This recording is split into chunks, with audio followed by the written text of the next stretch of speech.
हम भारतीय राष्ट्रीय कांग्रेस की तरफ से आपका बहुत बहुत स्वागत करते हैं। हम स्वागत करते हैं हमारे कांग्रेस पार्टी के कम्युनिकेशन डिपार्टमेंट के दोनों वरिष्ठ साथियों का।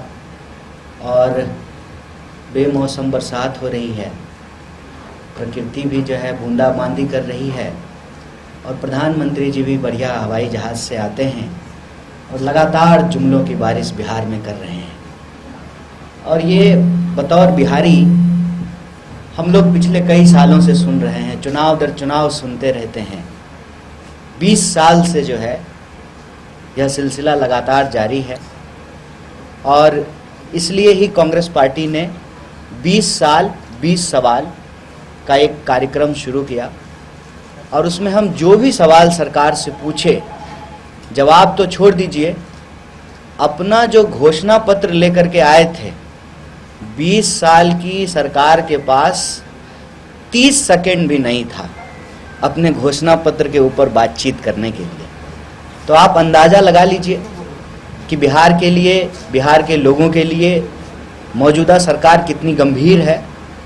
और जितने भी बहस मुहावसे हो रहे हैं, जितनी भी रैलियां हो रही है, अव्वल तो जो है प्रधानमंत्री कोई प्रेस कॉन्फ्रेंस करते नहीं हैं, लेकिन चुनावी सभाओं में जो बातचीत हो रही है, बिहार के मुद्दे गायब हैं। ऐसा लगता है कि हम लोग 2025 में नहीं रह रहे हैं। घड़ी की सुई प्रधानमंत्री की अटक गई है 1990 में। वहाँ से पानी बहुत आगे बह चुका है।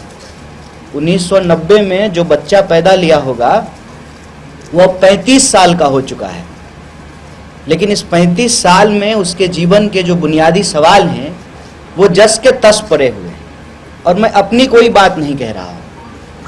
एक तरफ आप एनडीए सरकार के दावों को देख लीजिए और दूसरी तरफ आप बिहार की हकीकत को देख लीजिए।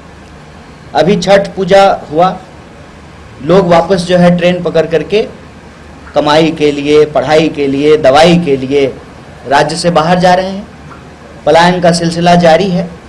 तो फिर एनडीए सरकार के उन दावों का क्या कि बिहार में सब कुछ ठीक हो गया है? दावे क्या हैं?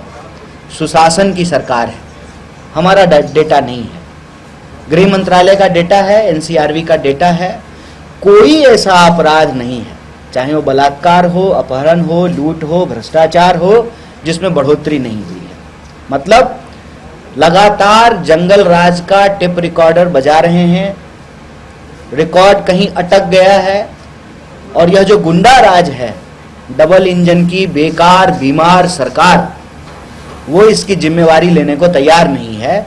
सुशासन की रट जो है वो लगाए हुए हैं। ये सुशासन है कि दिन दहाड़े गोलियां चलती हैं, व्यापारियों की हत्या की जाती है, पिता पुत्र की हत्या कर दी जाती है, राजनीतिक कार्यकर्ताओं की हत्या होती है, महिलाओं के साथ बलात्कार होता है। जो बलात्कार पीड़िता है उसको पीएमसीएच में बेड नहीं मिलता है। ये सुशासन है। अगर ये सुशासन है तो कुशासन किसको कहते हैं? हमको लगता है डिक्शनरी का चैप्टर बदल देना चाहिए। नया वर्ड कॉइन किया है एनडीए की सरकार ने कि तमाम हत्याएं, लूट, बलात्कार, अपहरण के बावजूद इसको सुशासन कहा जा रहा है। दूसरा, घोटाले की बात कर रहे हैं। चारा से ऐसा प्रेम हुआ है प्रधानमंत्री को कि बाकी जगह जब जाते हैं तो विकास की बात करते हैं, यहाँ आकर के बेचारा बन करके चारा चारा करने लगते हैं। उनसे प्रश्न ये है कि कैग का रिपोर्ट है, हमारा रिपोर्ट नहीं है।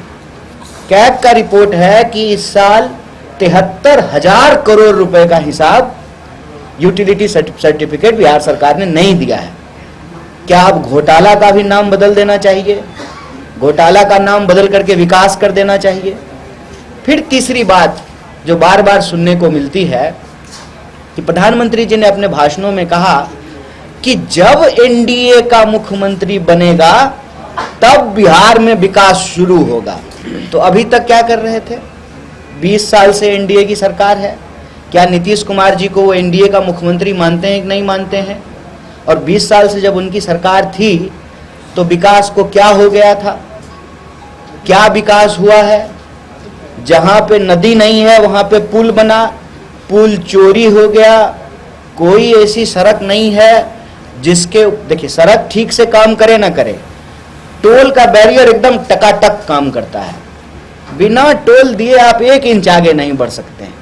टोल वाली सड़क बनी है और गिरने वाली पुल बनी है, यही विकास है। आप हमको बता दीजिए कि मैं 20 साल छोड़ दीजिए, मैं पिछले 20 महीने की बात आपके सामने रखता हूं। क्या पेपर लीक नहीं हुए? क्या अभ्यर्थियों को पुलिस द्वारा पीटा नहीं गया? क्या 3 साल की डिग्री 5 साल में नहीं मिल रही है? क्या आज भी 90 के दशक का सिलेबस हमारे विश्वविद्यालयों में नहीं पढ़ाया जा रहा है? क्या आज भी कोई ऐसा डिपार्टमेंट है, कोई ऐसा डिपार्टमेंट जहां बिना घूस का काम हो जाता हो? बड़ा जो है पीठ थपथपाया गया था शराबबंदी को लेकर के। बढ़िया होम डिलीवरी सिस्टम है, पुलिस ही पहुंचा देती है। और ये मैं दावे के साथ बोल रहा हूं। अगर ये सब सुशासन है तो कुशासन किसको कहते हैं? ये वक्त है, ये समय है। हम बिहार के लोगों से अपील करना चाहते हैं कि यह जो भटकाने वाली, लड़ाने वाली, गुमराह करने वाली और देश की संपत्ति को, बिहार की संपत्ति को लूट करके अपने दोस्तों को के तिजोरी में पहुंचाने वाली जो सरकार है, इसको बदला जाए। और बार बार इतिहास के गुणगान से वर्तमान को छुपाने और भविष्य को चुराने की जो इनकी साजिश है, उसका पर्दाफाश किया जाए। बिहार के लोगों को निराश होने की जरूरत नहीं है। हम कहते हैं कि मायूसी की कोई आवश्यकता नहीं है। आपको अगर अपने स्थानीय विधायक से गुस्सा है तो वो गुस्सा सरकार को परिवर्तित करने के रूप में परिणत होना चाहिए। किसी भी विलंबित निराशा की कोई आवश्यकता नहीं है। लोकतंत्र में हर 5 साल में चुनाव इसीलिए होते हैं कि अगर आप सरकार से खुश हैं तब तो कहने की कोई आवश्यकता नहीं है, और अगर आप खुश नहीं हैं, आपको दिक्कत है पलायन से, आप परेशान हैं बेरोजगारी से, आप परेशान हैं महंगाई से, आप परेशान हैं लॉ एंड ऑर्डर के प्रॉब्लम से, आपको चिंता होती है अपनी और अपने परिवार की सुरक्षा की, तो आप सरकार को बदलिए। और महागठबंधन परिवर्तन का एक विकल्प लेकर के आया है। हम वर्तमान की और फ्यूचर की बात कर रहे हैं। हम हर घर को नौकरी देने की बात कर रहे हैं। जो स्वास्थ्य व्यवस्था कैग के रिपोर्ट के हिसाब से देश में बिहार का सबसे वर्स्ट है, उसको बेहतर बनाने की बात कर रहे हैं। थानों की संख्या बढ़ाने की बात कर रहे हैं। पेट्रोलिंग कार को जो है बढ़ाने की बात कर रहे हैं। और जो रोजगार है, जो उसके रिक्त पद हैं, उसको भरने की बात कर रहे हैं। अगर हम शिक्षा, स्वास्थ्य की बेहतर व्यवस्था करेंगे, सामाजिक और आर्थिक सुरक्षा की व्यवस्था करेंगे, तो पलायन भी रुकेगा। ये हमारा संकल्प है। यही संकल्प लेकर के महागठबंधन आपके बीच में है। और हम आप तमाम मीडिया के माध्यम से, मीडिया के साथियों के माध्यम से बिहार को यह निवेदन करते हैं कि मौका है, अब की बार बदल दीजिए सरकार। बहुत बहुत शुक्रिया, बहुत धन्यवाद।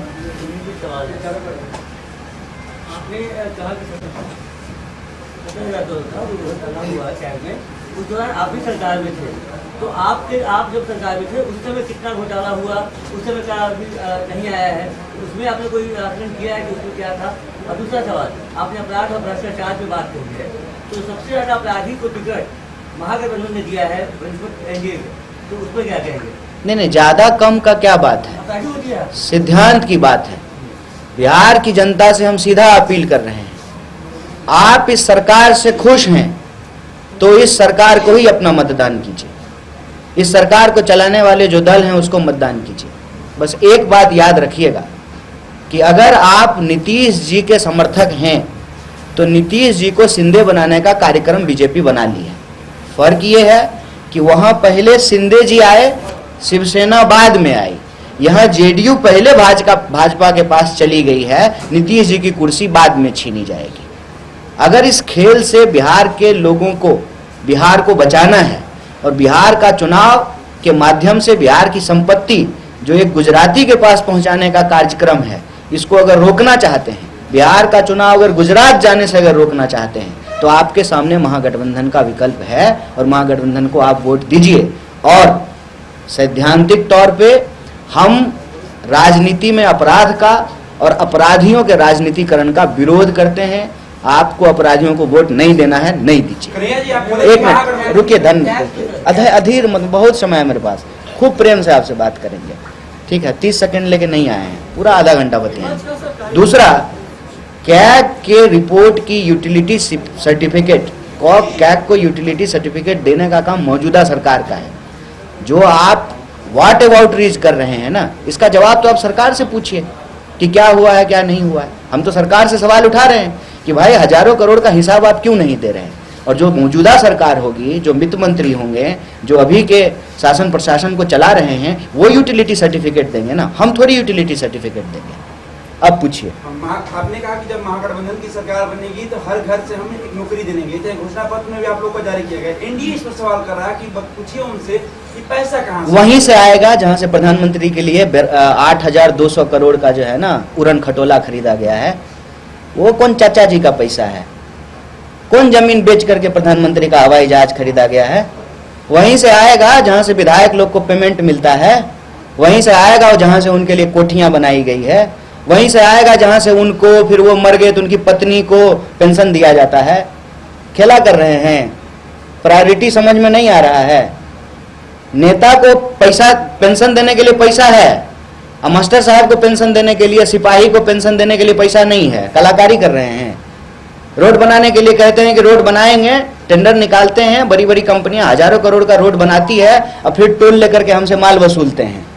और अपना घर बनाने के लिए, अपना कोठी बनाने के लिए, अपना फ्लैट बनाने के लिए पैसा है। नेता को पेमेंट कहां से आ रहा है?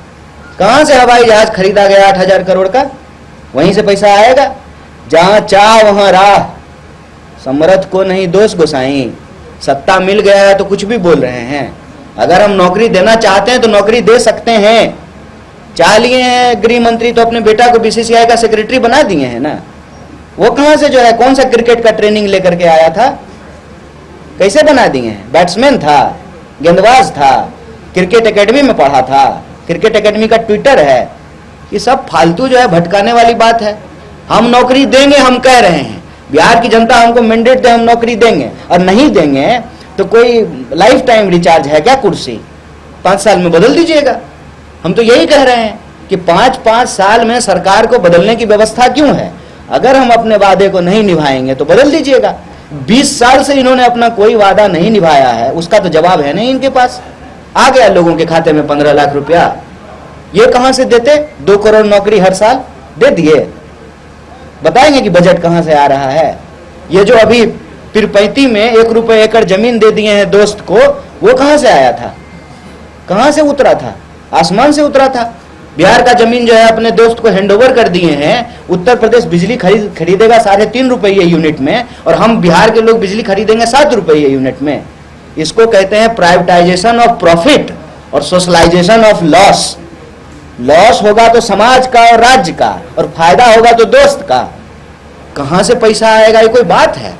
अरे अब हमको जिम्मेवारी दीजिए, हम सरकार चला करके दिखाएंगे कहां से पैसा आएगा। पटना आ रहे हैं, आते रहते हैं चुनाव के वक्त। मतलब है कि मोकामा में दुलार चंद मामले पे क्या कुछ? देखिए, राजनीतिक साजिश के तहत किसी की हत्या होना बहुत दुखद है और दुर्भाग्यपूर्ण है। और यह जो तमाम दावे हैं सरकार के कि नहीं नहीं सब ठीक हो गया है, जैसे योगी जी दावा करते हैं ना कि सारा अपराधी जो है राज्य छोड़ दिया है, फिर जो ही वो कहते हैं और 2-4 घंटे के बाद कहीं न कहीं जो है किसी न किसी की हत्या हो जाती है। वैसे ही जो सुशासन के तमाम दावे हैं उसको ये पोल खोलता है। और सरेआम जो है, और एक जगह नहीं, आप कल परसों में ये देख लीजिए कि बिहार में किन जगहों पे कितनी हत्याएं हुई हैं। तो तमाम कोशिशों के बावजूद सुशासन का जो पर्दा है वो फट गया है, और राज्य के शासन प्रशासन की जो विफलता है वो साफ साफ दिख रही है। बतौर राजनीतिक पार्टी, बतौर राजनीतिक कार्यकर्ता और बतौर नागरिक यह हमारे लिए बहुत शर्मनाक है। है ही, बिल्कुल है। वो तो क्वेश्चन मार्क हम लोग लगा ही रहे हैं कि चुनाव का शेड्यूल भी जो है प्रधानमंत्री जी के शेड्यूल के हिसाब से बनाया जाता है। वो तो है ही। यह प्रश्न तो हम लोग बार बार खड़ा कर रहे हैं। ज्ञानेश गुप्ता जी को बार बार याद दिला रहे हैं कि सर आप भाजपा के किसी प्रकोष्ठ के अध्यक्ष नहीं हैं, आप देश की सर्वोच्च संस्था चुनाव आयोग के जो है मुख्य चुनाव आयुक्त हैं। आपका किसी पार्टी से कोई लेना देना नहीं है, आपका सिर्फ और सिर्फ संविधान से लेना देना है। वो तो प्रश्न है ही। अगर आदर्श आचार संहिता है तो इतनी गाड़ियां लेकर के लोग कैसे चल रहे हैं? और आप हर जगह देखिए कि किस तरह से मॉडल कोड ऑफ कंडक्ट का वायलेशन हो रहा है।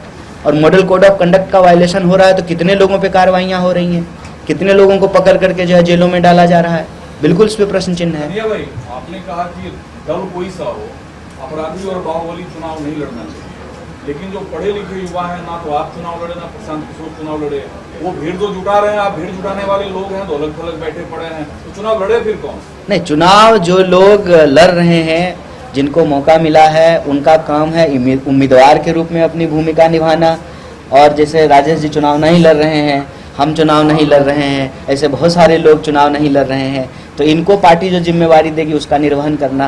राजनीति एक कलेक्टिव वर्क है, एक टीम वर्क है, उसमें हर कोई जो है चुनाव ही लड़ेगा यह संभव नहीं है। जो चुनाव लड़ रहे हैं तो उनके माध्यम से हम भी चुनाव लड़ रहे हैं, ऐसा नहीं है कि हम नहीं लड़ रहे हैं। विपक्ष ने आरोप लगाया कि राहुल गांधी जी मुजफ्फरपुर की सभा में आते हैं, बिहार जैसे छठ पर्व को अपमान करके चले जाते हैं। नहीं, विपक्ष तो हम लोग हैं। अच्छा, सत्ता पक्ष है वो, बाप रे, अपमानित मत कीजिए। सत्ता पक्ष को विपक्ष कह दीजिएगा तो सब पलट जाएगा। वो सत्ता पक्ष हैं, विपक्ष हम हैं। सवाल पूछने का काम हमारा है। मजेदार ये है कि आजकल वो भी सवाल ही पूछ रहे हैं क्योंकि उनके पास हमारे सवालों का जवाब नहीं है। 11 साल से प्रधानमंत्री सवाल पूछ रहे हैं और हमसे तो पूछते ही हैं, पूछते पूछते नेहरू जी से पूछने लगते हैं। उसी तरह से जो है यहाँ पर उनका काम है जवाब देना। जवाब देने के बजाय सवाल पूछते हैं और पूछते पूछते लालू जी के पास चले जाते हैं, जबकि मुख्यमंत्री 20 साल से नीतीश कुमार जी हैं। तो ये एक साजिश है। और अपमान छठ मैया का कैसे हुआ हम समझ नहीं पाए कि इस आरोप का क्या आधार है। मतलब कैसे हमने अपमान किया है या किसी ने भी कैसे अपमानित किया है, ये मुझे समझ में नहीं आया। हम बार बार लोगों से पूछते हैं कि प्रधानमंत्री ने कहा कि अपमान हुआ है, तो हम बोले कैसे अपमान हुआ है, वो बताएं। तो इतना ही तो पूछा ना आपसे कि प्रधानमंत्री जी यमुना में नहीं डुबकी लगाएंगे, क्योंकि प्रधानमंत्री जी के लिए पाइप से स्पेशल पानी जो है उनके लिए एक बगल में स्विमिंग पूल बनाया गया था ताकि प्रधानमंत्री उसमें नहाएं और उनको कोई स्किन का प्रॉब्लम नहीं हो। इतना खर्चा होता है बोटॉक्स कराने में, अब जो है यमुना के पानी में नहा लेंगे तो गड़बड़ा जाएगा ना। हालांकि अपनी बात को खुद ही काटते हैं, वो तो अवतार हैं ईश्वर के, तो वो तो कहीं डुबकी लगा लें। नहीं, वो डुबकी लगा लेते तो हो सकता है यमुना भी स्वच्छ हो जाता ईश्वर के शरीर से। तो क्या कहते हैं, क्या बोलते हैं, इतना सीरियसली लेने का जरूरत नहीं है। बोलने पे अभी जीएसटी नहीं लगा है, जिस दिन लग जाएगा हो सकता है कि लोग थोड़ा हिसाब से बात करें। एक सवाल और, आप लोग एजुकेशन पे बहुत बात हो रही है बिहार में, नेताओं के एजुकेशन में। केसी यादव नौवीं फेल, ऐसा वो कहा जाता है कि नौवीं फेल है, बहुत बार जो है पक्ष सवाल उठाते रहते हैं। छोड़िए नेता का एजुकेशन का, जनता के एजुकेशन पे आइए ना। आप भी बहुत पढ़े लिखे हैं, कांग्रेस के बहुत बड़े उम्मीदवार पढ़े लिखे हैं, तो क्या आप लोगों ने ये नहीं सोचा कि कन्हैया कुमार कोई एक तो पढ़े लिखे उनको बना दिया, उनको मुख्यमंत्री का चेहरा बना दिया जाए? नहीं, सुनिए ना, आप इतना चिंता नेता का मत कीजिए। नेता लोग सेट है, पढ़े लिखे नहीं तो जनता, आप जनता का चिंता कीजिए। पढ़े लिखे नहीं, जनता का एजुकेशन का हालत क्या है आप उसकी चिंता कीजिए। आजादी से पहले की बनी हुई यूनिवर्सिटी है पटना यूनिवर्सिटी, उसका हॉस्टल माथा पे गिरता है। और आप अगर किसी सभ्य परिवार से हैं तो आपके माता पिताजी कहेंगे कि आप वहां मत रहना, हॉस्टल मिल भी जाए तब भी वहां रहने के लिए मत जाना। चलिएगा मेरे साथ Saidpur, Ranighat, Minto hostel, Cavendish, चलिए हमारे साथ।